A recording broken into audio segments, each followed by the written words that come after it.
Good morning friends, RS mains master video series के अंदर आपका स्वागत है। जो आज मैं मास्टर वीडियो सीरीज के अंदर डिस्कस करने वाला हूँ वह स्पोर्ट्स और योगा से रिलेटेड। इससे पिछला जो वीडियो था वो मैंने सोशोलॉजी से रिलेटेड जो वीडियो था वो डिस्कस किया था। आज मैं स्पोर्ट्स और योगा का जो वीडियो है वो डिस्कस करने वाला हूँ। इस वीडियो के अंदर कंप्लीट जो योगा और जो स्पोर्ट्स है उसका पूरा कंप्लीट सिलेबस एक ही वीडियो के अंदर मैं आपका रिविज़न करवा दूंगा। तो इसके अलावा अब आप जो ये वीडियो है इस वीडियो को कैसे बेहतर तरीके से यूज़ कर सकते हो उसको भी मैं आपको डिस्कस कर लेता हूँ कि मतलब आप जो ये वीडियो सुन रहे हो तो उस समय जो मैं ये मतलब बाकायदा इंपॉर्टेंट जो पॉइंट्स है ना उसको डिस्कस कर रहा हूँ। तो उसके अलावा आप इन जो इंपॉर्टेंट पॉइंट्स हैं उनके नोट्स भी बना सकते हो। तो शुरुआत करते हैं सबसे पहले वीडियो के अंदर सबसे पहले हम डिस्कस करेंगे जो स्पोर्ट्स है उसको, खेल को। इसके अंदर हम डिस्कस करने वाले हैं खेल का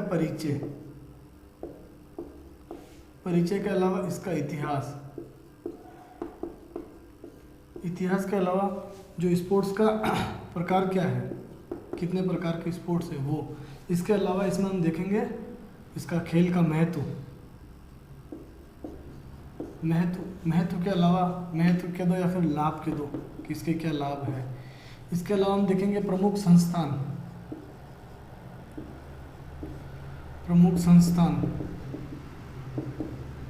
इसमें दो लेवल पर, एक तो नेशनल लेवल पर कौन कौन से संस्थान हैं, इसके अलावा जो स्टेट लेवल पर कौन कौन से। इनका तो केवल बेसिक परिचय ही देखेंगे। इनके अलावा जो राजस्थान स्पोर्ट्स राज्य काउंसिल है उसको डिस्कस करेंगे। इसके अलावा जो प्रमुख नीतियाँ हैं, खेलों की जो प्रमुख नीतियाँ हैं वो डिस्कस करेंगे। नीतियों के अलावा प्रमुख पुरस्कार कौन कौन से हैं, इसके अलावा जो भारत के जो श्रेष्ठ खिलाड़ी है वो डिस्कस करेंगे। श्रेष्ठ खिलाड़ी, प्राथमिक उपचार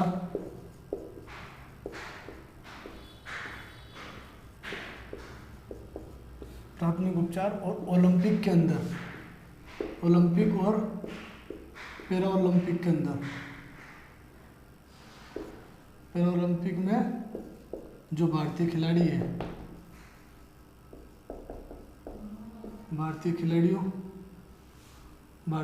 का योगदान।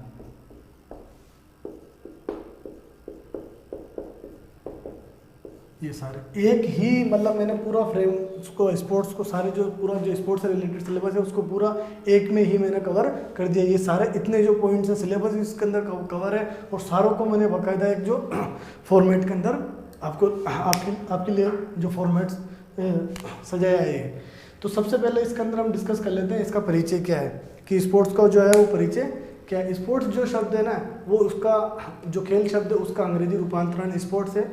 ये स्पोर्ट जो शब्द है वो एक फ्रेंच शब्द है डिस्पार्टन, उससे इस शब्द का विकास हुआ। जो मूल शब्द है स्पोर्ट्स उसका विकास फ्रेंच शब्द है डिस्पार्टन उससे हुआ। इसका जो अर्थ है वो ये है कि आनंद या मनोरंजन, यानी व्यक्ति के द्वारा जो की जाने वाली जो ऐसी क्रियाएं जो आनंद और मनोरंजन के उद्देश्य से जो की जाती है। साथ ही साथ जो स्पोर्ट्स का इसकी खेल का अगर बेसिक जो परिभाषा अगर आपको लिखनी जाए कि ऐसी शारीरिक गतिविधि जिसके जो निश्चित नियमों के अनुसार संचालित होती है जिसका उद्देश्य मनोरंजन या फिर आनंद होता है, तो उस चीज़ को हम क्या कहते हैं, स्पोर्ट्स या खेल कहते हैं। अतः इसके अलावा जो स्पोर्ट्स के अंदर टीम की आवश्यक होती है, व्यक्तिगत रूप से भी जो स्पोर्ट्स होता है वो खेला जाता है, लेकिन इसका जो संचालन होता है वो निश्चित नियमों के अनुसार होता है। बाकायदा जो भी स्पोर्ट्स होता है उसके जो रूल्स और जो होते हैं उनके अनुसार जो स्पोर्ट्स का संचालन किया जाता है। तो ये इसके एक बेसिक परिचय के अंदर था। अब इसके अंदर हम डिस्कस कर लेते हैं इसके इतिहास की।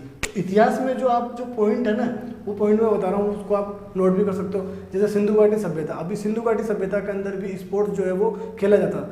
इसका कहने का मतलब ये है कि प्राचीन से प्राचीन समय में भी स्पोर्ट्स जो था या जो खेल थे वो उपस्थित थे, लेकिन बस वर्तमान समय में क्या है कि उनका स्वरूप या फिर उनकी जो प्रकृति है वो चेंज हो चुकी है, बदल चुकी है। अगर हम सिंधु घाटी सभ्यता की बात करें तो सिंधु घाटी सभ्यता के अंदर बहुत सारी हमारे को मणके मिलती है। बाकायदा जो वो धोलावीरा है वहाँ पर स्टेडियम के साक्ष्य मिले, तो बहुत सारी मणके जो पासे मिले हैं। तो ये जो है वो हमें स्पोर्ट्स की वहाँ पर जो खेल है उनकी उपस्थिति के साक्ष्य मिलते हैं। इसके अलावा जो भीमबेटका की गुफा ये सिंधु घाटी सभ्यता से भी प्राचीन है, क्योंकि वहाँ पर भी जो शिकार के दृश्य मिले। तो जो प्राचीन समय में जो खेल होते थे वो यही होते थे, शिकार करना, शिकार के।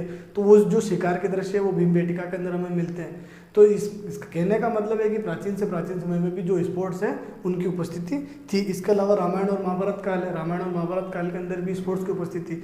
वहाँ बस ये है कि उसकी जो प्रकृति है वो अलग थी। जैसे मल्लयुद्ध होता था, धनुर्विद्या जो होती थी वो उस तरीके के जो स्पोर्ट्स थे, बाकायदा जो भाले से लड़ते थे, कुश्ती लड़ते थे, तो जो जिसको मल्लयुद्ध कहते हैं, तो वो रामायण काल के अंदर और महाभारत काल के अंदर भी प्रचलित थे। अगर हम बात करें इसके प्रकार की, तो इसके प्रकार बेसिकली 2 प्रकार हैं, एक तो इंडोर और एक आउटडोर। इंडोर और आउटडोर,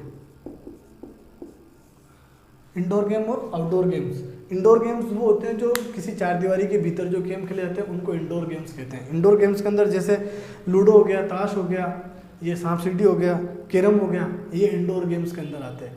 जो किसी बाहर खुले मैदान के अंदर जो गेम्स खेले जाते हैं उनको आउटडोर गेम्स कहते हैं। जैसे क्रिकेट हो गया, फुटबॉल हो गया, हॉकी हो गई, जितने भी जो बाहर आप इमेजिन कर सकते हो जो बाहर खुले मैदानों के अंदर खेले जाते हैं उन गेम्स को क्या कहते हैं? आउटडोर गेम्स या आउटडोर स्पोर्ट्स कहते हैं। अगर हम बात करें इसके महत्व क्या है कि जो स्पोर्ट्स है वो क्यों लाभदायक है, उसका क्या महत्व है, तो सबसे पहला ये है कि इसका शारीरिक महत्व है। शारीरिक महत्व है क्योंकि इसमें शारीरिक गतिविधियाँ इन्वॉल्व होती है। शारीरिक गतिविधियाँ इन्वॉल्व होने के कारण ये शारीरिक जो स्वस्थता है ना उसका परिचायक है। इसके अलावा ये मानसिक विकास का भी परिचायक है, मानसिक महत्व भी है, क्योंकि जब आपकी शारीरिक गतिविधि इन्वॉल्व होती है ना तो उससे क्या होता है कि मेंटल जो विकास होता है वो भी काफ़ी बेहतर तरीके से हो सकता है। ये बहुत सारी जो स्टडीज़ में भी ये प्रमाणित हो चुका है कि अगर आप फिजिकल एक्टिविटीज़ करते हो तो उससे आपका जो होता है कि जो स्ट्रेस लेवल कम होता है, तनाव कम होता है, तो ये मानसिक जो विकास है ना उसमें भी महत्वपूर्ण भूमिका निभाता है स्पोर्ट्स। इसके अलावा ये जो है व्यक्ति को एनर्जेटिक, ऊर्जावान बनाने के अंदर भी इसका महत्व है। इसके अलावा व्यक्ति को चरित्रवान और मूल्यवान बनाने का भी महत्व है। जैसे आपने इथिक्स के अंदर पढ़ा होगा मूल्यों के विकास में शिक्षण संस्थाओं की भूमिका, और बहुत सारी शिक्षण संस्थाएं जो होती है वो क्या करती है कि जो अपने यहाँ पर स्पोर्ट्स खिलाती है। वो स्पोर्ट्स खिलाने का कारण ये है कि जो सहयोग का मूल्य, टीम वैल्यू जो होती है ना, आपस में मिलकर समन्वित रूप से कार्य करना, उस मूल्य का विकास हो सके। तो स्पोर्ट्स के माध्यम से व्यक्ति को क्या होता है? चरित्रवान, मूल्यवान, स्पोर्ट्समैन जो स्पिरिट होती है ना उसके बारे में बार बार उदाहरण दिया जाता है कि मतलब आपने जो गेम खेल रहे हो उसमें हारने के बावजूद भी जो स्पोर्ट्समैन होते हैं, जैसे हारने के बाद में हैंडशेक होता है, बाकायदा पूरा हैंडशेक करते हैं, तो वो जो मूल्य होता है ना, ये मूल्य इसके कारण ही जो है स्पोर्ट्स का महत्व है। यानी ये व्यक्ति को ऊर्जावान बनाता है, चरित्रवान, मूल्यवान बनाता है। इसके अलावा मनोरंजन और आनंद जो है वो इसके वजह से भी स्पोर्ट्स का महत्व है। अगर हम बात करें प्रमुख खेल नीतियों की, ये चीज डिस्कस हो चुकी है। प्रमुख खेल नीतियों को डिस्कस कर लेते हैं। पहले प्रमुख खेल नीतियों के अंदर हम डिस्कस करने वाले हैं एक तो 1984 की, 1992 की, इसके अलावा 2001 की और 2007 की। लेकिन हमारा जो मुख्य फोकस होगा वो जो 2007 की जो लेटेस्ट है, मतलब सबसे इसके बाद में जो स्पोर्ट्स पॉलिसी नीति है इसके ऊपर मुख्य फोकस होगा। 1984 की जो स्पोर्ट्स नीति है वो सबसे प्रथम, मतलब इसको प्रथम स्पोर्ट्स नीति भी कहते हैं। इस स्पोर्ट्स नीति की सबसे महत्वपूर्ण विशेषता थी कि इसके अंदर समीक्षा का प्रावधान, कि नियमित टाइम पीरियड के ऊपर जो भी प्रावधान किए गए उनकी समीक्षा की जाएगी, उनमें अगर आवश्यक हो तो उनमें संशोधन भी किया जा सकता है। तो समीक्षा प्रावधान इसकी एक महत्वपूर्ण विशेषता है। इसके अलावा जो ये प्रथम नीति है 1984 की, इसी के तहत जो स्पोर्ट्स अथॉरिटी ऑफ इंडिया है उसकी स्थापना भी इसी नीति के तहत की गई थी। साथ ही साथ इसका एक और पॉइंट है कि इसके माध्यम से अधिकतम खेल सुविधाएं है ना, उन खेल सुविधाओं का विकास करना, यह भी इसके अंदर प्रावधान किया गया था। 1992 की जो पॉलिसी है स्पोर्ट्स पॉलिसी, इसका मतलब कि ये कोई अपने आप में एक सेपरेट पॉलिसी नहीं थी, बस क्या है कि जो 84 की जो पॉलिसी थी ना, इस 84 की जो पॉलिसी है, इस पॉलिसी को ही विस्तृत रूप दिया गया 1992 के अंदर। इस पॉलिसी के अंदर जो महत्वपूर्ण पॉइंट है वो ये है कि आधारभूत ढांचे का विकास करना। स्पोर्ट्स से रिलेटेड जो भी इंफ्रास्ट्रक्चर्स है, जैसे खेल के मैदान हो गए, तो इनसे रिलेटेड जो इंफ्रास्ट्रक्चर्स है, इन इंफ्रास्ट्रक्चर्स का विकास करने को ऊपर मुख्य फोकस किया गया। इसके अलावा रोजगार की व्यवस्था सबसे इंपॉर्टेंट पॉइंट है 1992 की पॉलिसी के अंदर, कि इसके तहत जो है वो रोजगार की जो व्यवस्था है ना वो की गई। जैसे एक स्पोर्ट्समैन है, उसने ओलंपिक में, पैरा ओलंपिक में या फिर एशियन गेम्स में या फिर राष्ट्रमंडल खेल में पदक जीत गया। पदक जीतने के बाद में जैसे उसमें एक निश्चित टाइम पीरियड के बाद में वो संन्यास ले लेता है, क्योंकि जो इसमें फिटनेस जो है वो बहुत महत्वपूर्ण होती है। तो पदक जीतने वाले स्पोर्ट्स पर्सन है, लेकिन वो खेल से जब बाहर आ जाते हैं तो फिर वो क्या करें, तो एक जो उनकी बेरोजगारी थी वो एक सबसे बड़ा मुद्दा था। इस वजह से जो है सरकार ने इसको एड्रेस किया और इसके लिए रोजगार की व्यवस्था की। फिर बहुत सारे आपने देखा होगा कि बहुत सारे जो स्पोर्ट्स पर्सन है उनको जो है वो नौकरियों के अंदर डायरेक्ट अपॉइंट किया जा सकता है, जैसे पुलिस में हो गया, फिर दूसरी जो है सैन्य के अंदर हो गया, बहुत सारी जगहों पर उनको अपॉइंटमेंट बाकायदा सर्विस में जो कोटा रखा गया स्पोर्ट्स पर्सन का। तो ये जो है वो इसी नीति के कारण जो है इसकी शुरुआत हुई। इसके अलावा जो है टैलेंट रिसर्च, प्रतिभा खोज जो है वो भी इसका एक महत्वपूर्ण पॉइंट है। इसके अलावा जो है इसके अंदर समन्वयता को ऊपर बल दिया गया है। जो राज्य के जो संघ है या फिर जो नेशनल लेवल पे जो संघ है ना, उन संघों के बीच में समन्वयता हो, इसको ऊपर सबसे महत्वपूर्ण बल इसको ऊपर दिया गया।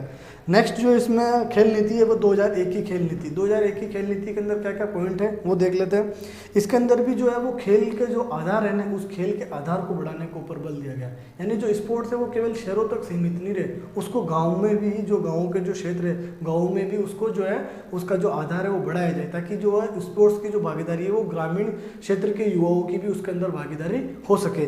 इसलिए जो है इसके आधार को बढ़ाया गया। सेम जो आधारभूत ढांचे वाला पॉइंट है ना, वो तो आप किसी भी पॉलिसी के अंदर लिख सकते हो, क्योंकि इंफ्रास्ट्रक्चर डेवलपमेंट हर पॉलिसी का एक महत्वपूर्ण हिस्सा होता है। तो इसके अंदर भी है वो आधारभूत ढांचे का विकास। इसके अलावा जो प्रशिक्षण तंत्र है ना, वो भी इसका नेक्स्ट पॉइंट है, प्रशिक्षण तंत्र का विकास करना। ये जो अकेडमियाँ होती है, इसके अलावा जो इक्विपमेंट चाहिए प्रशिक्षण के लिए, जो मशीनें चाहिए प्रैक्टिस के लिए, वो जो सारे जो प्रशिक्षण तंत्र है उसको बढ़ाने के ऊपर भी इसमें बल दिया गया। इसके अलावा जो है सहयोग के ऊपर, सहयोग वाला पॉइंट कि जो राज्य की जो फेडरेशन है या फिर नेशनल लेवल पे जो फेडरेशन या संस्थान है उनके बीच में एक समन्वयता रहे, ताकि जो है वो जो कार्य है वो बहुत बेहतर या फिर इफेक्टिव तरीके से हो सके। इसके अलावा जो है इसके अंदर ग्रामीण क्षेत्रों की, ये तो मैंने बता ही दिया आपको। नेक्स्ट अगर पॉलिसी की बात करें 2007 की जो पॉलिसी है वो कौन सी है, उसके अंदर क्या क्या पॉइंट है। इस पॉलिसी को जो है 2007 की जो स्पोर्ट्स पॉलिसी है इसको एक समावेशी नीति की भी कहते हैं कि ये जो एक समावेशी नीति है, क्योंकि इसमें जितने भी जो प्रॉब्लम्स या फिर जो जितने भी इशूज हैं ना, उन सभी इशू को एड्रेस करने का प्रयास किया गया, इसलिए इस नीति को एक समावेशी नीति भी कहते हैं। इसका सबसे इंपॉर्टेंट पॉइंट ये है कि जो खेल संस्कृति है ना, उस खेल संस्कृति को बढ़ावा देने के ऊपर बल दिया जाए। यानी भारत समाज के अंदर आपने देखा होगा एक मानसिकता ये है कि पढ़ोगे लिखोगे तो बनोगे नवाब, खेलोगे कूदोगे तो होगे खराब। ये जो मानसिकता, इस मानसिकता की वजह से जो स्पोर्ट्स में रिप्रेजेंट जो भागीदारी है वो भागीदारी काफ़ी कम है। इस वजह से जो है खेल की संस्कृति को बढ़ाने के ऊपर इस पॉलिसी के अंदर सबसे महत्वपूर्ण भूमिका निभाई गई। साथ ही साथ जो है जनजातीय क्षेत्र या फिर महिलाओं की जो भागीदारी है वो स्पोर्ट्स के अंदर बढ़ाई जाए, ग्रामीण क्षेत्रों की जो भागीदारी है वो बढ़ाई जाए। इसलिए इस जो स्पोर्ट्स पॉलिसी है, इस स्पोर्ट्स पॉलिसी को एक समावेशी स्पोर्ट्स पॉलिसी भी कहते हैं। साथ ही साथ इसके अंदर जो है समन्वयता का, वो राज्य संघ और जो नेशनल लेवल पे जो संघ है उनमें समन्वयता, साथ ही साथ जो प्राइवेट और NGOs हैं उनके साथ भी सहयोग करके जो स्पोर्ट्स को आगे या फिर स्पोर्ट्स का जो स्तर है उसको बढ़ा सके, इसको अंदर भी जो बल दिया गया। अगर हम बात करें प्रमुख संस्थान की कि नेशनल लेवल पे कौन कौन से संस्थान है और स्टेट लेवल के ऊपर कौन कौन से संस्थान है, तो नेशनल लेवल पे 2 संस्थान है। एक तो है स्पोर्ट्स अथॉरिटी ऑफ इंडिया और एक है all India council of sports. तो स्पोर्ट्स अथॉरिटी ऑफ इंडिया, इसको डिस्कस कर लेते हैं। सबसे पहले स्पोर्ट्स अथॉरिटी ऑफ इंडिया जो इसकी स्थापना है वो 1984 के जो है जो पॉलिसी है इसके तहत की गई थी और इसकी स्थापना भी 84 के अंदर भी हुई थी। इसका जो मुख्यालय है वो नई दिल्ली के अंदर है, जो इसका स्पोर्ट्स अथॉरिटी ऑफ इंडिया का जो मुख्यालय है वो। इसके अलावा ये एक पंजीकृत सोसाइटी है। पंजीकृत सोसाइटी कहने का मतलब ये है कि सोसाइटी रजिस्ट्रेशन एक्ट है ना 1860, उसके तहत इस संस्था को पंजीकृत किया गया है, SIA, sports authority of India. इस संस्था को क्या है, जो सोसाइटी रजिस्ट्रेशन एक्ट है 1860, उसके तहत इसको क्या पंजीकृत किया गया।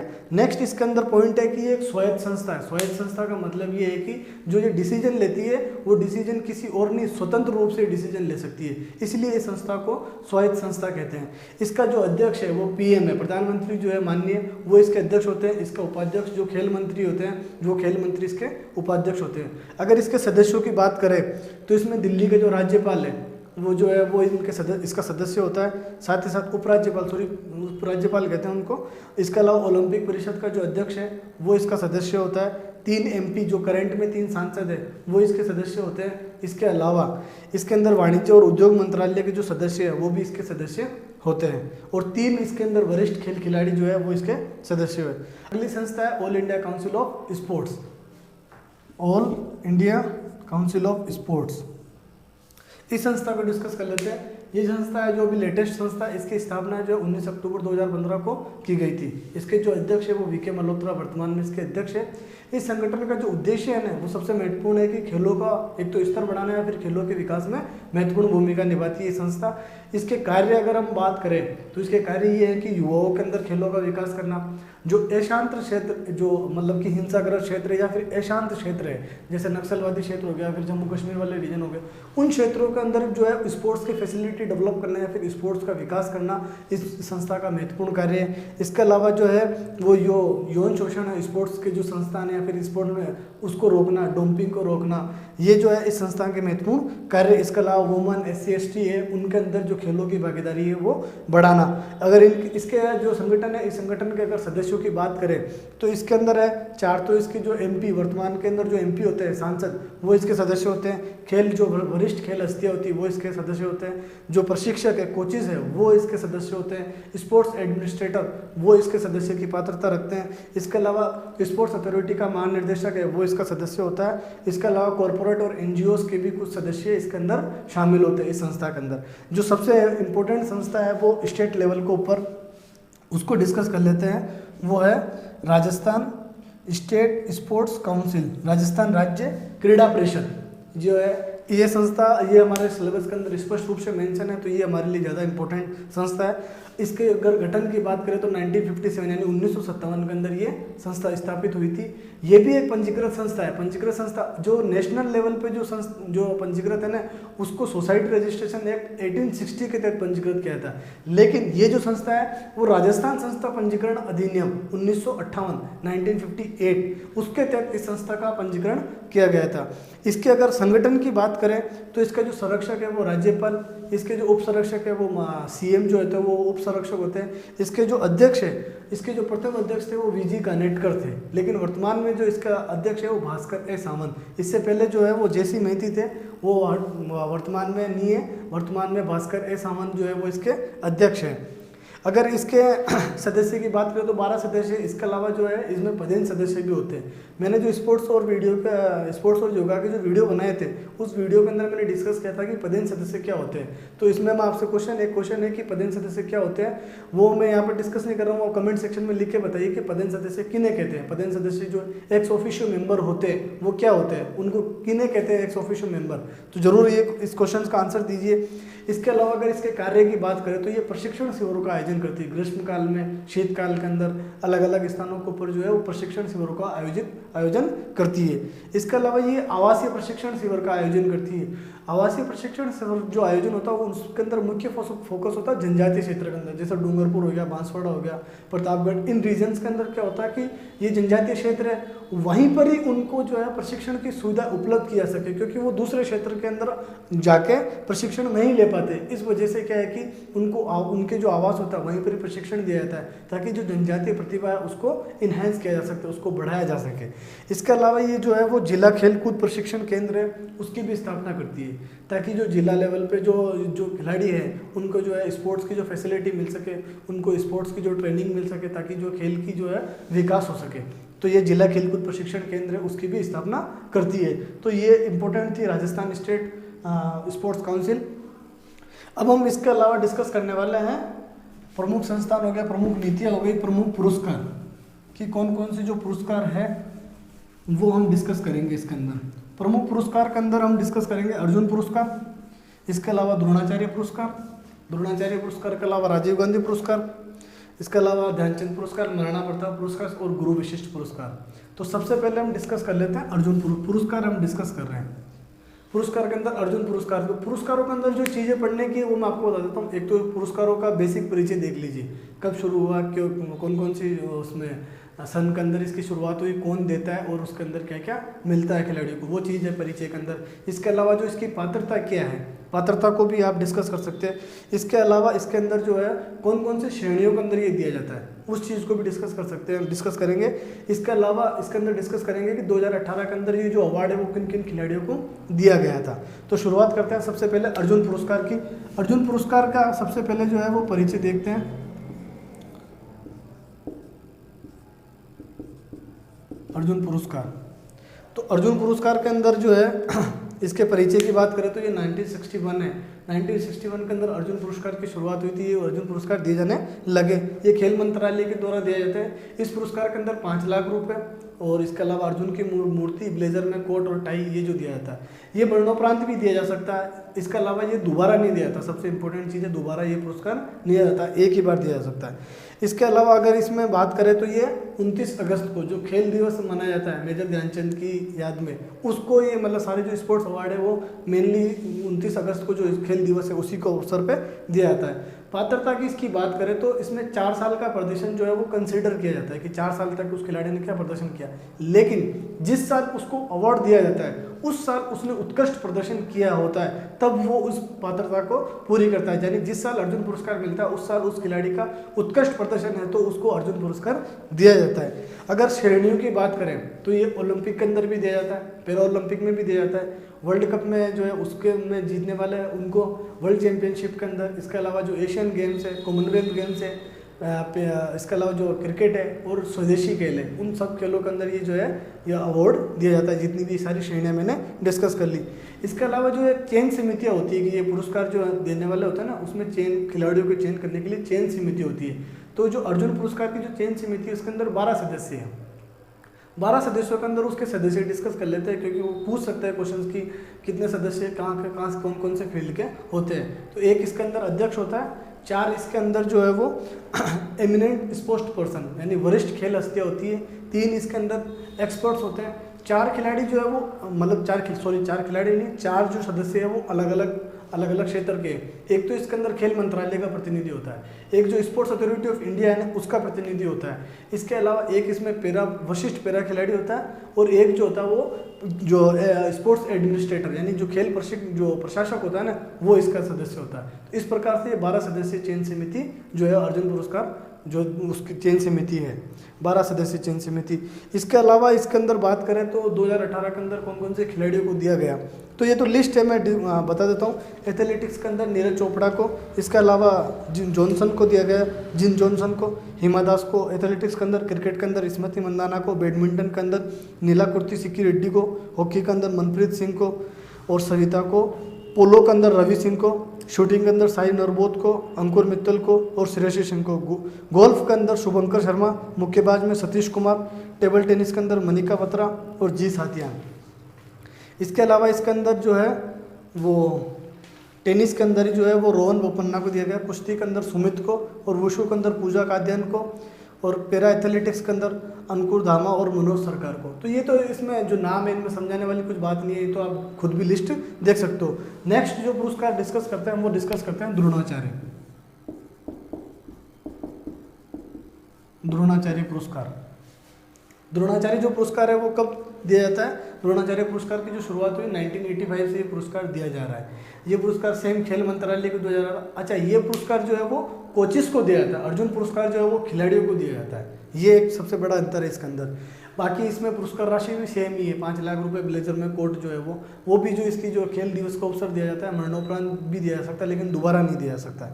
श्रेणियाँ समान है, Olympic, para Olympic, world cup, world championship, इसके अलावा जो एशियन गेम्स, कॉमनवेल्थ गेम्स, जो क्रिकेट, ये जो श्रेणियाँ तो इसकी सेम है। पात्रता की अगर इसकी बात करें तो पात्रता भी इसके ये है कि 4 साल का जो कोचेज है ना, उनकी टीम ने या फिर जिस खिलाड़ी का जो कोच है उस खिलाड़ी ने अगर श्रेष्ठ प्रदर्शन किया है, जो कोच का प्रदर्शन भी जो है कंसीडर किया था, तो 4 साल के जो प्रदर्शन, साथ ही साथ इसके अलावा जो है वो इस जो पात्रता है, उस पात्रता के अंदर ये है कि ओलंपिक या पैरा ओलंपिक या फिर वर्ल्ड कप या वर्ल्ड चैंपियनशिप में उस खिलाड़ी या फिर जो कोच है, उस खिलाड़ी की जो कोच है, उस खिलाड़ी कोच की महत्वपूर्ण भूमिका हो उसके पदक विनिंग के अंदर, या फिर जो टीम है उस टीम के जो खेल के स्तर को बढ़ाने में कोचेस की भूमिका हो, तो ये इसकी पात्रता है। 4 साल का प्रदर्शन कंसिडर किया जाता है। इसके अलावा ओलंपिक, पैरा ओलंपिक और वर्ल्ड कप या फिर वर्ल्ड चैंपियनशिप में उसके प्रदर्शन को कंसिडर किया जाता है। इसकी समिति की बात करें तो इसके 10 सदस्यीय समिति के द्वारा जो है वो द्रोणाचार्य पुरस्कार की जो चयन समिति है उसके अंदर 10 सदस्य है। एक तो जो अध्यक्ष है, इसके अलावा 3 पूर्व पुरस्कार विजेता है वो होते हैं, इसके अलावा 2 एक्सपर्ट्स होते हैं, जो खेल एक्सपर्ट्स होते हैं ना वो, इसके अलावा जो वो 4 सदस्य है ना अलग अलग, एक मंत्रालय का, एक स्पोर्ट्स अथॉरिटी का, एक खेल जो पैरा खिलाड़ी और एक खेल एडमिनिस्ट्रेटर, ये 4 खिलाड़ी तो जो है वो सेम ही इसके अंदर भी है। 2018 के विजेताओं की है तो इसमें मैं मुक्केबाजी के अंदर चेन्नप्पा कुडप्पा है, भारोत्तोलन के अंदर विजय शर्मा है, इसमें टेबल टेनिस के अंदर श्रीनिवास राव है, एथलेटिक्स के अंदर सुखदेव सिंह है, क्लोरेंस लोबो है जो लाइफ टाइम हॉकी के अंदर, तारक सिन्हा को लाइफ टाइम क्रिकेट के अंदर, जीवन कुमार को लाइफ टाइम जूडो के अंदर, इसके अलावा आर बिडू को लाइफ टाइम एथलेटिक्स के अंदर जो है द्रोणाचार्य अवार्ड दिया गया। नेक्स्ट अवार्ड की बात करते हैं, वो है राजीव गांधी खेल रत्न अवार्ड। राजीव गांधी खेल रत्न पुरस्कार, खेल रत्न पुरस्कार, ये जो स्पोर्ट्स के अंदर जो पुरस्कार दिए जाते हैं उसके अंदर सर्वोच्च सम्मान, जो सर्वोच्च श्रेणी का जो पुरस्कार है वो है। इस पुरस्कार की शुरुआत जो है वो 1991 1992 यानी 1991 बराबर से इसकी शुरुआत हुई। सेम खेल मंत्रालय के द्वारा दिया जाता है, लेकिन इसमें पुरस्कार राशि जो है वो 7.5 लाख रुपए है, 7 लाख रुपए है। इसके अंदर जो पुरस्कार राशि है वो 7 लाख रुपए है। इसके अलावा जो ब्लेजर में कोट टाई और जो है वो तो सेम ही है। इसके अलावा मरणोपरांत भी दिया जाता है, दोबारा यह नहीं दिया जाता है, खेल दिवस के अवसर को ऊपर दिया जाता है। अगर इसकी पात्रता की बात करें तो इसमें भी 4 साल का जो प्रदर्शन है खिलाड़ी को दिया जाता है ये पुरस्कार। 4 साल के प्रदर्शन को जो कंसिडर किया जाता है और जिस साल ये पुरस्कार मिल रहा है उस साल उसका सर्वश्रेष्ठ प्रदर्शन जो है उसके आधार पर जो है पुरस्कार दिया जाता है। अगर इसके श्रेणियों की बात किया तो श्रेणियाँ समान है। ओलंपिक हो गया, para Olympic, world cup, world championship, Asian games, Commonwealth games, cricket, ये जो श्रेणियाँ है वो समान ही है। समिति इसमें भी जो है 12 सदस्य समिति होती है, जिसके अंदर एक तो जो है वो अध्यक्ष है, इसके अलावा 4 जो एमिनेंट स्पोर्ट्स पर्सन है, 3 जो है इसके अंदर एक्सपर्ट्स हैं और 4 वो सेम स्पोर्ट्स अथॉरिटी का प्रतिनिधि, मंत्रालय का प्रतिनिधि, एक वरिष्ठ पैरा खिलाड़ी और एक जो है स्पोर्ट्स एडमिनिस्ट्रेटर। ये 2018 के अंदर 2 खिलाड़ियों को दिया गया, एक तो विराट कोहली को और इसके अलावा जो है मीराबाई चानू को जो है भारोत्तोलन के अंदर दिया गया ये पुरस्कार, राजीव गांधी खेल रत्न पुरस्कार। इसके अलावा नेक्स्ट जो पुरस्कार डिस्कस करते हैं वो है ध्यानचंद पुरस्कार। ध्यानचंद पुरस्कार, इस पुरस्कार जो है वो भी खेल मंत्रालय के द्वारा दिया जाता है। 2002 से जो है ये पुरस्कार की शुरुआत हुई थी। सेम जो इसमें पुरस्कार राशि जो है 5 लाख रुपए है। ब्लेजर में कोट टाई और मूर्ति वो दी जाती है, मरणोपरांत भी दिया जा सकता है, दोबारा नहीं दिया जाता है, वो खेल दिवस के अवसर के ऊपर दिया जाता है ये पुरस्कार। पात्रता, इसकी जो इंटरेस्टिंग पात्रता ये है कि उसके जो जिसको भी ये पुरस्कार दिया जाता है ना उसके आजीवन योगदान को कंसिडर करके ये पुरस्कार दिया जाता है। यानी उसके ने खेल के विकास में उल्लेखनीय भूमिका निभाई, जो खेल की जो एक्टिव, एक तो रहता एक्टिव जो मतलब कि एक्टिव रूप से इन्वॉल्व हो, एक होता है पैसिव यानी संन्यास के बाद में भी उसने खेल के योगदान के अंदर अगर महत्वपूर्ण भूमिका निभाई है, खेल के स्तर को ऊपर उठाया है, तो उसके इस प्रकार से मतलब वो कहने का मतलब है कि आजीवन जो उसका योगदान होता है ना खेल के अंदर, उसको कंसिडर करके जो है ध्यानचंद पुरस्कार दिया जाता है। अगर इसमें जो समिति की बात करें तो इसके अंदर 9 सदस्यीय समिति होती है। 9 सदस्यीय समिति में एक तो इसमें जो है अध्यक्ष है, 4 एमिनेंट स्पोर्ट्स पर्सन है, 5 हो चुके हैं, इसके अलावा 2 इसके अंदर एक्सपर्ट्स होते हैं। इसके अंदर जो है वो एक उसका स्पोर्ट्स अथॉरिटी ऑफ इंडिया का प्रतिनिधि और एक जो है वो स्पोर्ट्स एडमिनिस्ट्रेटर। इसमें मंत्रालय और पैरा खिलाड़ी जो है वो नहीं होते हैं, केवल एक तो स्पोर्ट्स अथॉरिटी का और एक खेल प्रशासक जो है वो इसके सदस्य होते हैं। 9 सदस्यीय चयन समिति होती है। 2018 के अंदर जो ध्यानचंद पुरस्कार दिया गया वो कौन कौन है, इसके अंदर देखें तो तीरंदाजी के अंदर सत्य प्रसाद को है, हॉकी के अंदर भरत कुमार को है और एथलेटिक्स के अंदर बॉबी आलसियास को है। इसके अलावा कुश्ती के अंदर दादू दत्तात्रेय को है। ये जो ध्यानचंद पुरस्कार दिया गया। अब 2 जो है वो राजस्थान के लेवल पे जो है ना महाराणा प्रताप पुरस्कार और गुरु वशिष्ठ पुरस्कार, उसको डिस्कस कर लेते हैं। सॉरी, अगर इसके परिचय की बात करें तो ये खिलाड़ियों को दिया जाता है। महाराणा जो प्रताप पुरस्कार है वो डिस्कस कर रहे हैं, ये खिलाड़ियों को दिया जाता है। इसके अंदर जो है वो 1 लाख रुपए, ब्लेजर में कोट टाई और जो है वो मूर्ति दी जाती है। इसके अलावा ये जो है पुरस्कार ये भी दोबारा नहीं दिया जाता है, मरणोपरांत ये पुरस्कार दिया जा सकता है। अगर पात्रता की बात करें तो इसके जो राष्ट्रीय या फिर अंतर्राष्ट्रीय स्तर के ऊपर जो है ना उसने बेहतरीन प्रदर्शन किया और प्रदर्शन जो है वो 3 साल का जो प्रदर्शन है उस 3 साल के प्रदर्शन को कंसिडर किया जाता है इसके अंदर। अगर समिति की बात करें चयन समिति की तो 6 सदस्यीय समिति है। इसके अंदर जो है एक तो अध्यक्ष है, जो इसके अलावा जो है अवार्ड विनिंग जो खिलाड़ी है, 2 अवार्ड विनिंग खिलाड़ी है वो शामिल होते हैं। इसके अलावा एक मंत्रालय का प्रतिनिधि, एक जो है वो स्पोर्ट्स एडमिनिस्ट्रेटर यानी खेल प्रशासक और एक जो है वो राजस्थान राज्य क्रीड़ा परिषद होती है ना उसका सदस्य इसके अंदर शामिल होता है। तो ये इसकी चयन समिति थी। महाराणा प्रताप पुरस्कार वो मैंने लिखा नहीं है, महाराणा प्रताप पुरस्कार की। अगर इसके अलावा जो पुरस्कार है नेक्स्ट लास्ट पुरस्कार जो हमारा बचा हुआ है वो है गुरु विशिष्ट पुरस्कार। ये इसकी पात्र जो परिचय सेम ही है। परिचय के अंदर ये है, कोचिस को दिया जाता है, ये वो जो महाराणा प्रताप है वो खिलाड़ियों को, ये कोचिस को दिया जाता है। इसके अलावा ये जो पुरस्कार है वो 1985-86 से 1985-86 से ये पुरस्कार जो है वो दिया जा रहा है। बाकी इसमें सेम 1 लाख रुपए और जो ब्लेजर में कोट टाई जो है वो दी जाती है। अगर इसकी बात करें पात्रता की, तो पात्रता इसकी समान है, यानी राष्ट्रीय और अंतर्राष्ट्रीय स्तर के ऊपर उसके प्रदर्शन को कंसिडर किया जाता है। समिति है वो भी, समिति भी सेम ही है, 6 सदस्य समिति जो है वो महाराणा प्रताप पुरस्कार देती है, वो समिति भी इसके अंदर सेम है।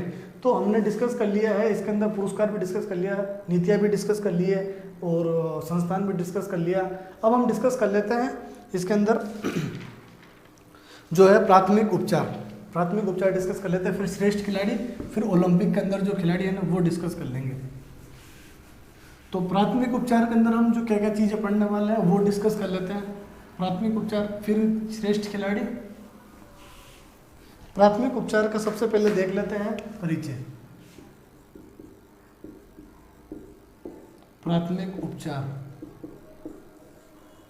प्राथमिक उपचार का परिचय कि प्राथमिक उपचार कैसे कहते हैं।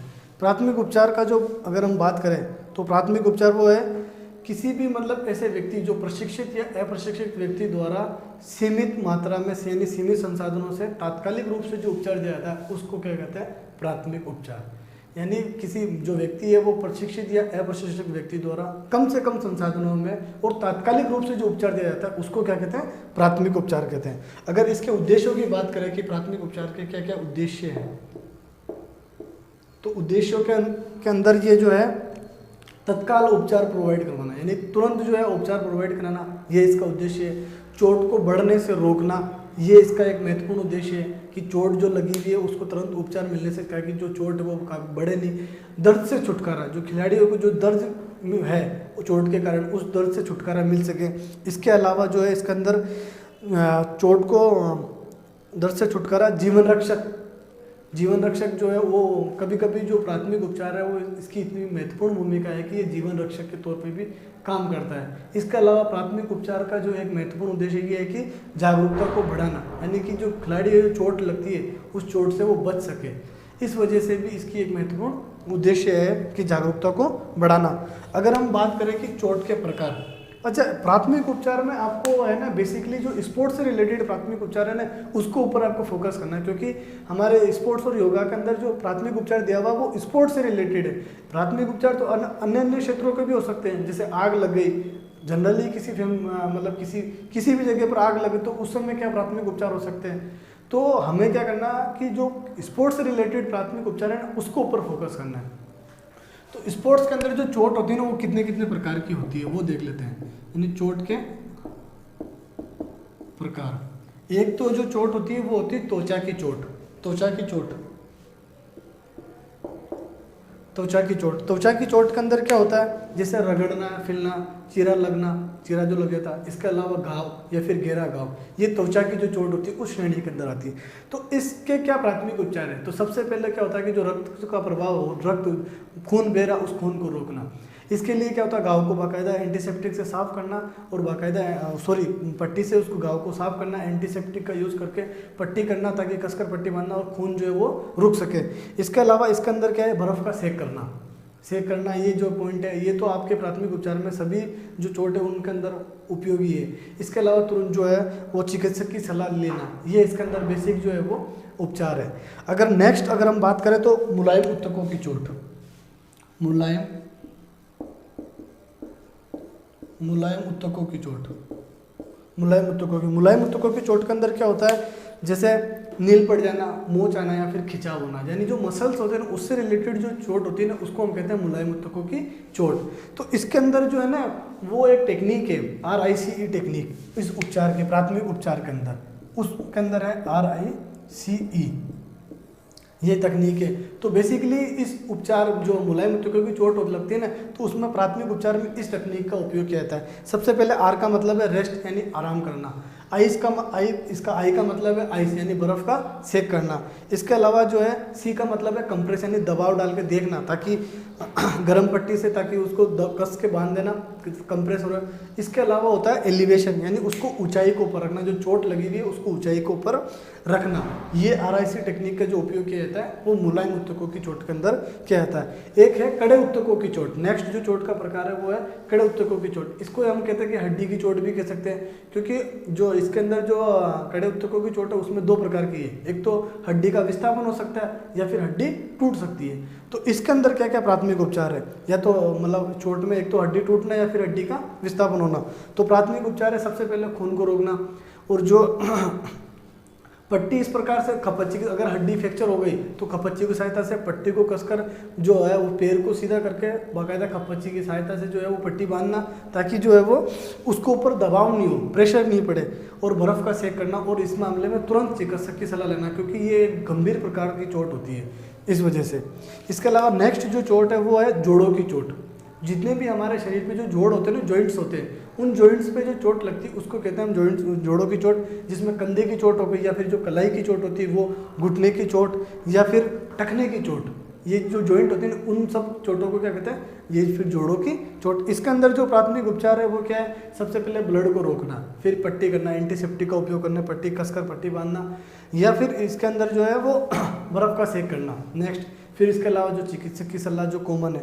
तो बेसिकली कुछ चोटों में जो प्राथमिक उपचार है वो कॉमन ही है, बाकी कुछ प्राथमिक उपचारों में स्पेसिफिक उपचार जो है वो अलाउ है। अगर हम बात करें कि प्राथमिक उपचार के उपाय या सुझाव क्या है, मतलब कौन कौन से उपाय किए जाए कि जो प्राथमिक चोट जो है उससे बचा जा सके, तो उसके उपाय में डिस्कस कर लेता हूँ। उपायों में ये है कि वार्म अप करना। खेल जो होता है, खेल शुरुआत करने से सबसे पहले क्या है कि वार्म अप करना, ताकि जो है बेहतर तरीके से जो शरीर होता है वो उसके अकॉर्डिंग ढल सके। इसके अलावा जो खेल है ना उसका नियमानुसार संचालन करना। बिना नियमानुसार संचालन करने पर बहुत सारी समस्याएं या बाधाएं आती है।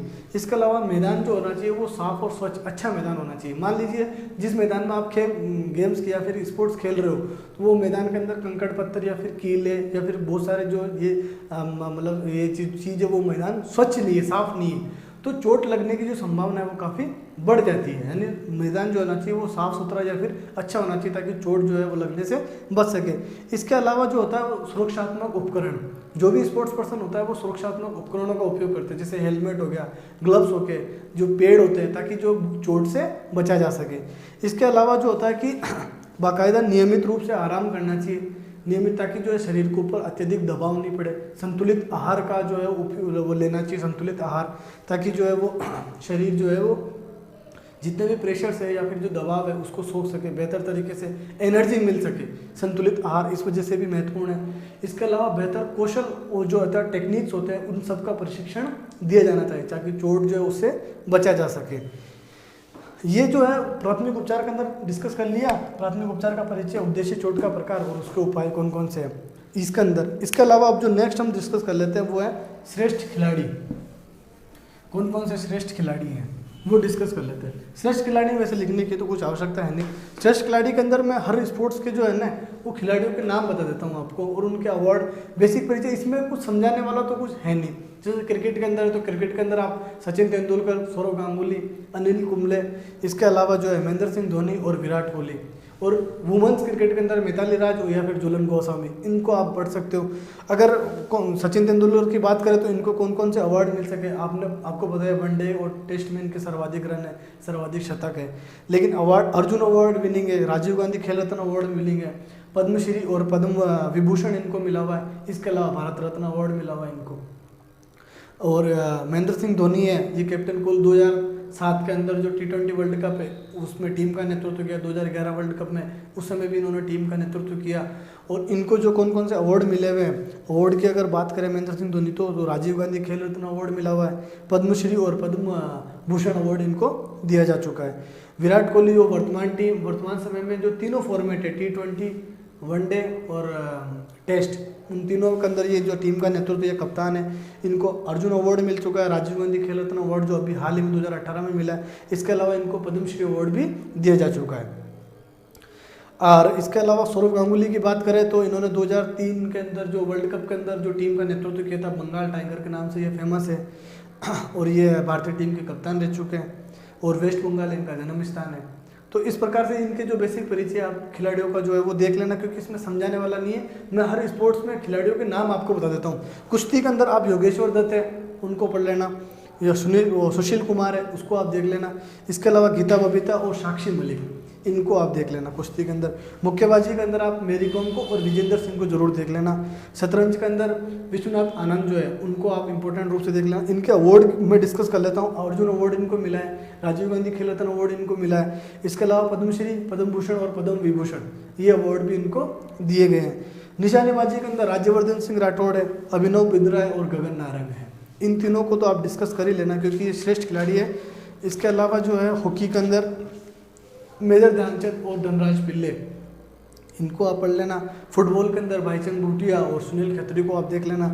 टेनिस के अंदर लिएंडर पेस, महेश भूपति और जो है सानिया मिर्जा, इनको आप देख लेना। बैडमिंटन के अंदर साइना नेहवाल, पीवी सिंधु को देख लेना। पुलेला गोपीचंद है जो इनके कोच है, उनको भी आप देख लेना।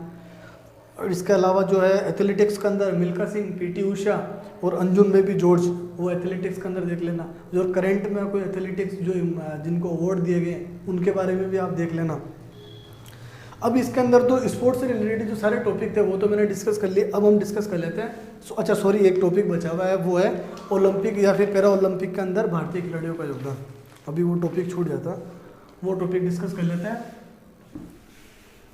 अच्छा, उसमें भी कुछ लिखने वाला वैसा तो कुछ है नहीं। ओलंपिक खेलों में भारतीय खिलाड़ियों का क्या क्या योगदान है वो देख लेते हैं। अगर ओलंपिक खेलों के इतिहास की बात करें तो 1896 यानी 1896 में प्रथम औपचारिक रूप से ओलंपिक खेलों की शुरुआत हुई थी, लेकिन उसके अंदर भारत की भागीदारी नहीं हुई थी। भारत की जो प्रथम भागीदारी है वो 1900 से 1900 में जो नॉर्मन पिचार्ड है उन्होंने 1900 के अंदर भारत की तरफ से ओलंपिक के अंदर भाग लिया और 2 पदक जीते। इसके अंदर दोनों रजत पदक थे, दोनों पदक इन्होंने जीते। लेकिन टीम के रूप में जो समूह के रूप में भारत की जो भागीदारी है उसकी शुरुआत 1920 से इसकी शुरुआत हुई थी। लेकिन जो प्रथम गोल्ड है वो हॉकी के माध्यम, हॉकी जो है टीम उसको मिला था और 1928 में ओलंपिक के अंदर जो भारत को गोल्ड मिला था। अगर हम बात करें ओलंपिक के अंदर जो अब तक भारत को 28 पदक मिले, उसमें से 11 जो पदक है वो केवल और केवल हॉकी के अंदर आए हैं। लेकिन वर्तमान समय में भारत की जो हॉकी है वो काफ़ी जो है वो संघर्ष कर रही है। काफ़ी पिछले जो लेवल पे जो प्रदर्शन था प्राचीन समय में वो मतलब प्रदर्शन अभी काफ़ी कमज़ोर है। अगर हम बात करें 2020 के अंदर ओलंपिक तो टोक्यो जापान के अंदर होगा।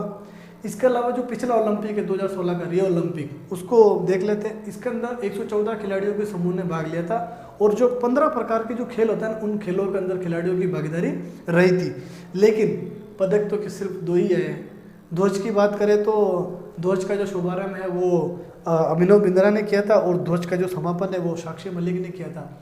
इसमें जो पदक है, पदक को डिस्कस करते तो एक तो रजत पदक और एक कांस्य पदक आया था। कांस्य पदक जो है वो कुश्ती के अंदर साक्षी मलिक को मिला और रजत पदक बैडमिंटन के अंदर पीवी सिंधु को मिला। पैरा ओलंपिक के अंदर बात करें पैरा ओलंपिक के इतिहास की तो पैरा ओलंपिक की औपचारिक जो शुरुआत है वो 1960 से हो गई थी। लेकिन भारत ने जो प्रथम भागीदारी वो 1968 मैक्सिको में जो पैरा ओलंपिक हुए थे उस समय भारत ने इसमें भागीदारी ली थी। लेकिन भारत को उस समय कोई पदक नहीं मिला था। 1972 के अंदर भारत को प्रथम पदक मिला था। उसके अंदर जो है मुरलीकांत जो है उन्होंने स्वर्ण पदक जीता था और वो तैराकी के अंदर जीता था। 1972 के अंदर भारत को प्रथम पदक मिला था, लेकिन भागीदारी 68 के अंदर हो चुकी थी। और 1984 ये एक इंपॉर्टेंट फैक्ट है, इसके बाद से भारत जो है वो कंटिन्यू पैरा ओलंपिक के अंदर भाग ले रहा है। इससे पहले क्या होता है कि कभी भाग ले लिया किसी खिलाड़ी ने ओलंपिक में, किसी ने नहीं लिया, किसी टीम के समूह ने, तो कंटिन्यूटी नहीं थी। निरंतर रूप से जो भाग ले रहे हैं वो 84 से भाग ले रहे हैं। अब हम बात कर लेते हैं 2016 के जो रियो पैरा ओलंपिक है, इसके अंदर 4 पदक मिले हमारे को। 4 पदक के अंदर 2 तो गोल्ड थे और 1 रजत पदक था और 1 कांस्य पदक था।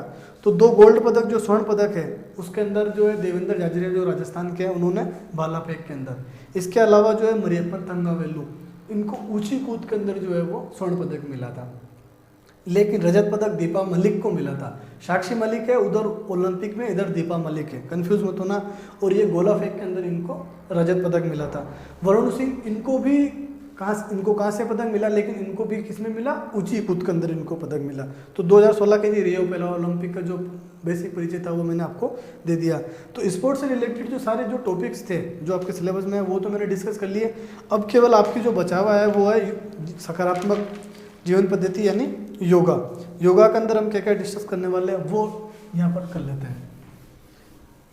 एक तो योग का परिचय, योग का इतिहास क्या है, इसके अलावा पतंजलि का अष्टांगिक योग और योग का महत्व, ये डिस्कस करेंगे इसके अंदर।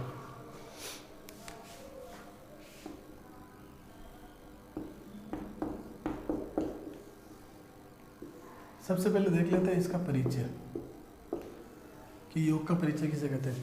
योग जो शब्द है ना वो युजु शब्द से इसका बना है, युजु शब्द से बना है और इसका जो उत्पत्ति हुई है युजु शब्द से, इसका जो अर्थ है वो है जोड़ना या फिर मिलाना। ये तो योग का क्या होगा, एक तरह से शाब्दिक अर्थ। लेकिन योग के मतलब बेसिक परिचय में बहुत सारी परिभाषाएं भी प्रचलित है। तो वेदव्यास ने इसके संबंध में परिभाषाएं दी है।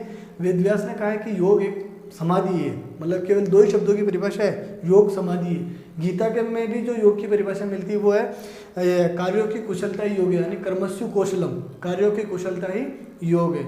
इसके अलावा भी बहुत सारी योग की जो है वो परिभाषाएं प्रचलित है, जैसे सुख की प्राप्ति और दुख की समाप्ति के लिए योग का महत्व है। इसके अलावा जो है वो स्वयं साक्षात यानी व्यक्ति का स्वयं से साक्षात्कार कराना, वो भी इसके कारण से योग का महत्व, ये भी इसके योग की परिभाषा के अंदर आता है कि व्यक्ति को स्वयं से परिचय करवाने के अंदर महत्वपूर्ण भूमिका योग की है।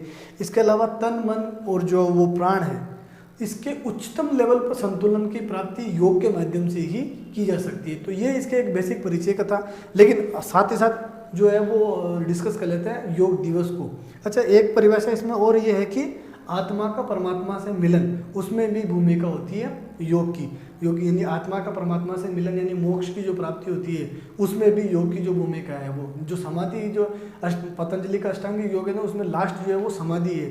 तो उस समाधि का मतलब ही ये है कि आत्मा का परमात्मा से मिलन, इसलिए योग का जो महत्व है वो आत्मा से परमात्मा से मिलन के रूप में भी है। अंतर्राष्ट्रीय योग दिवस की बात करें तो जो माननीय प्रधानमंत्री उनके प्रयासों से जो इसकी योग दिवस उन्होंने यूएन के अंदर जो अपना भाषण था 2014 का, उस भाषण में उन्होंने योग दिवस की जो बात करी थी और फिर इस प्रस्ताव को महासभा ने स्वीकार भी किया और 21 जून 2015 को प्रथम जो है वो योग दिवस मनाया गया। लेकिन जो पिछला योग दिवस था 2018 का, वो 21 जून 2018 को मनाया गया। इसकी जो थीम थी वो थी शांति के लिए yoga, peace for yoga, yoga for peace, sorry yoga for peace यानी शांति के लिए योगा। ये तो हो गया इसके परिचय। अगर इसके इतिहास की बात करें कि योग जो है वो इतिहास क्या है, तो आपको क्या लगता है, ये भी वर्तमान समय से ही प्रचलित में है या प्राचीन से प्राचीन समय में भी योग जो है प्रचलित था? ये एक बात सही है कि प्राचीन से जो योग जो है वो प्रचलित था। सिंधु घाटी सभ्यता के अंदर भी बहुत सारी हमें जो मूर्तियाँ मिलती है वो यौगिक मुद्रा में मिलती है कि वो योग जो आसन में के अंदर बैठे हुए हैं खुदाई के अंदर बहुत सारी मिलती। तो इसका मतलब ये है कि योग उस समय भी जो प्रचलित था। वैदिक समय में भी योग प्रचलित था, क्योंकि जो है वो संतुलन, जीवन में संतुलन स्थापित करने के लिए या फिर जो मानसिक और शारीरिक संतुलन के लिए योग का महत्व। उपनिषद बाकायदा जो है वो कठोप उपनिषद है, उसके अंदर योग शब्द का जो है वो उल्लेख मिलता है। तो इसका मतलब है कि उपनिषदों के अंदर भी योग जो है उसका मिलता है।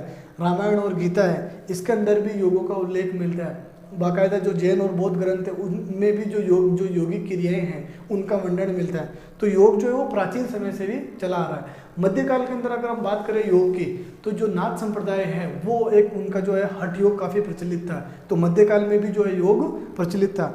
आधुनिक समय में जो इसको प्रसिद्ध करने में जो महत्वपूर्ण भूमिका निभाई उसमें स्वामी विवेकानंद है और महर्षि आनंद है। और वर्तमान समय में जो बाबा रामदेव, आप वर्तमान समय में जो योग को काफ़ी प्रसिद्धि मिली अंतर्राष्ट्रीय योग दिवस के माध्यम से भी और बाबा रामदेव के प्रयासों से भी जो है वो योग को काफ़ी प्रसिद्धि मिली है। तो ये तो योग का क्या हो गया, एक प्रकार से इतिहास हो गया। अब हम देख लेते हैं पतंजलि का ये अष्टांगिक योग। इसके अंदर क्या है, यम, नियम, आसन, प्राणायाम, प्रत्याहार, धारणा, ध्यान और समाधि, ये जो है वो पतंजलि के अष्टांगिक योग जो है वो 8 नियम है। तो यम का क्या मतलब है? यम का बेसिक मतलब है जो पंचव्रत है ना, सत्य, अहिंसा, अस्तेय, अपरिग्रह और ब्रह्मचर्य, इनका पालन करना ही क्या है, यम का पालन करना है। यानी कि पंचव्रत का सत्य का पालन करना, अहिंसा का पालन करना, अस्तेय का पालन करना और अपरिग्रह और ब्रह्मचर्य का पालन करना। अब ये इनको विस्तार में डिस्कस करने के सत्य का मतलब क्या है, झूठ नहीं बोलना। इसके अलावा अपरिग्रह का मतलब अत्यधिक संग्रह नहीं करना। तो ये जो सब आपको पता है, ये बेसिक चीज़ है।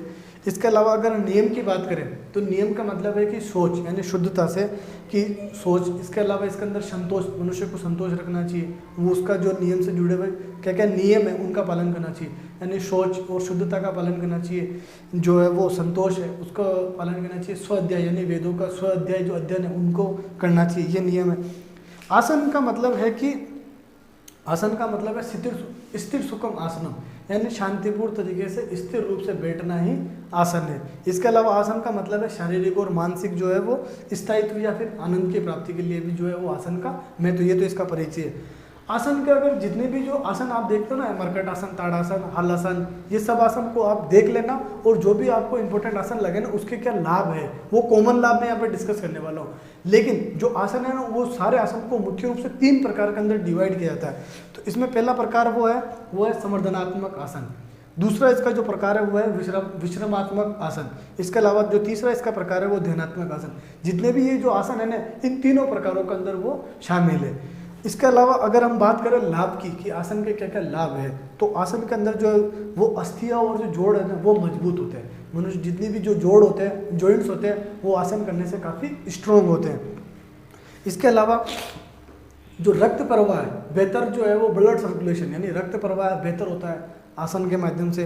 इसके अलावा प्रतिरोधक क्षमता, तो ये कॉमन चीज़ें। आप जो भी आसन मान लो, किसी भी आसन का क्वेश्चन आपसे पूछ लिया और आपको उस आसन के जो क्या लाभ है वो आपको आ नहीं रहे, तो आप क्या है कि इन कॉमन्स को आप लिख सकते हो कि रोग प्रतिरोधक क्षमता बढ़ाने के अंदर आसन का महत्व है। इसके अलावा जो श्वसन तंत्र है उसको कुशल श्वसन तंत्र के माध्यम के कारण भी योग का महत्व है, इसका आसन का महत्व है। तो ये आसन हो गए। अब हम बात करते हैं प्राणायाम की कि प्राणायाम क्या है। प्राणायाम जो है उसको जो श्वसन होता है ना, श्वसन का नियंत्रक भी प्राणायाम को कहा जाता है, यानी कि जो श्वसन लेना, अंदर छोड़ना और बाहर छोड़ना, ये प्राणायाम मुख्य रूप से प्राणायाम इससे संबंधित है। तो प्राणायाम भी मुख्य रूप से 3 प्रकार का होता है। एक तो सूर्यविधि प्राणायाम, एक भस्त्रिका प्राणायाम और एक भ्रामरी, ये 3 प्रकार के प्राणायाम होते हैं। प्राणायाम के लाभ क्या है, तो प्राणायाम से जो है वो फेफड़े मजबूत होते हैं, जो हमारे लंग्स हैं वो काफ़ी स्ट्रॉन्ग होते हैं। इसके अलावा धमनियों और जो शिराएँ होती है ना वो साफ रहती है, जितनी भी धमनियाँ और शिराएँ हैं वो बेहतर तरीके से कार्य करती है, उनका जो क्रियात्मक कार्य है वो बेहतर तरीके से हो सकता है। हमारा जो तनाव है उस तनाव को कम करने के अंदर प्राणायाम की भूमिका है। इसके अलावा जो ऑक्सीजन लेवल है, बेहतर तरीके से ऑक्सीजन लेवल हम ग्रहण कर पाते हैं प्राणायाम के माध्यम से, तो ये इसका एक महत्वपूर्ण लाभ है। अब हम बात करते हैं प्रत्याहार की। प्रत्याहार का मतलब बेसिक मतलब है आत्मनियंत्रण से, सेल्फ कंट्रोल। हम किस मामले में जो सेल्फ कंट्रोल कर सकते हैं उसका जो आशय वो प्रत्याहार से है। अब बात करते हैं धारणा की। धारणा का जो अर्थ है वो है एकाग्रता से। अब एकाग्रता मानसिक हो सकती है, शारीरिक व्यायाम के माध्यम से, और जो है वो मानसिक एकाग्रता प्राप्त करना ही क्या है, धारणा है, यानी एकाग्रता को बढ़ाना धारणा है। अब बात करते हैं ध्यान की। धारणा के अंदर क्या है, एकाग्रता यानी जो मानसिक, लेकिन ध्यान का जो अर्थ है वो ये कि शरीर और मन दोनों को एकाग्र करना। और ध्यान का महत्व इसलिए भी है कि इससे व्यक्ति की जो स्मरण क्षमता है वो बढ़ती है, व्यक्ति की जो निर्णय क्षमता है वो काफ़ी बढ़ती है। अगर हम बात करें नेक्स्ट, वो है समाधि, लास्ट जो बची हुई इसकी जो बात करें समाधि की, तो समाधि का मतलब है आत्मा का परमात्मा से मिलन, यानी व्यक्ति को जो है वो आत्मा का परमात्मा से मिलन। समाधि का जो योग में अर्थ है पतंजलि के अष्टांगिक योग में वो यही है। इसके अलावा मनुष्य को दैवीय सुख का जो अनुभव होता है वो समाधि के माध्यम से ही होता है। तो ये जो पतंजलि के अष्टांगिक योग थे ना वो सारे मैंने डिस्कस कर लिए। लास्ट में केवल इसका बचा हुआ है योग का क्या महत्व है, कि योग का क्या महत्व है। तो योग के जो महत्व है इसको 4 पार्ट में डिवाइड कर सकते हैं आप, शारीरिक महत्व, मानसिक महत्व, सामाजिक महत्व और आध्यात्मिक महत्व। शारीरिक महत्व क्या है, शरीर की जो शुद्धता है वो योग के माध्यम से काफ़ी बढ़ती है। इसके अलावा जो रोग प्रतिरोधक क्षमता है वो काफ़ी बढ़ती है। मनुष्य की जो मांसपेशियाँ उनका अच्छे से विकास होता है वो काफ़ी स्ट्रॉन्ग्स होती हैं। इसके अलावा जो श्वसन प्रक्रिया है मनुष्य की, वो श्वसन प्रक्रिया बेहतर तरीके से कार्य करती है। मानसिक ये है कि मनुष्य का जो तनाव है वो कम होता है, जो प्रेशर होता है, तनाव जो होता है वो उसको कम करने के अंदर योग की महत्वपूर्ण भूमिका है। इसके अलावा एकाग्रता, मनुष्य की एकाग्रता को बढ़ाने के अंदर योग का महत्व है, मानसिक महत्व है। इसके अलावा स्मरण शक्ति जो हमारी याददाश्त है इसको बढ़ाने के अंदर, व्यक्ति की सहनशीलता को बढ़ाने के अंदर। आपके सामने आपकी कितनी बड़ी आलोचना हो रही है, लेकिन अगर आप में योग में सिद्धस्त हो तो आलोचनाओं को सहन करने की क्षमता जो है वो बढ़ाता है योग। इस वजह से इसका मानसिक महत्व है। इसके अलावा इसका सामाजिक महत्व है। सामाजिक गुणों के विकास के अंदर जो सामाजिक संबंध है, उन सामाजिक संबंध के कारण भी इसका महत्व है। सामाजिक संबंध वो बेहतर तरीके से संचालित होते हैं, इसलिए इनका सामाजिक महत्व भी है। इसका आध्यात्मिक महत्व भी है। आध्यात्मिक महत्व है कि व्यक्ति के अंदर आध्यात्मिक गुणों का जो विकास होता है, इस वजह से इसका आध्यात्मिक महत्व है। इसके अलावा व्यक्ति के जो मूल्य होते हैं, मूल्यों के विकास के अंदर जो होते हैं वो भी महत्वपूर्ण, क्योंकि योग जो होता है ना वो मूल्यों के विकास में, जैसे शांति प्रिय, अहिंसा का मूल्य सीखते हो आप, शांति का मूल्य सीखते हो, सहयोग का मूल्य सीखते हो, तो इस वजह से भी जो है इसका आध्यात्मिक महत्व, यानी आध्यात्मिक गुणों के विकास में और मूल्यों के विकास में। तो जो स्पोर्ट्स और योगा से रिलेटेड जो सारा सब सिलेबस था वो मैंने कंप्लीट करा दिया। अगर आपको ये वीडियो पसंद आया तो प्लीज़ इसको लाइक भी कीजिए, चैनल को सब्सक्राइब कीजिए, साथ ही साथ जो अपने के फ्रेंड्स हैं जो मेंस दे रहे हैं उनको शेयर भी कीजिए। Thank you friends.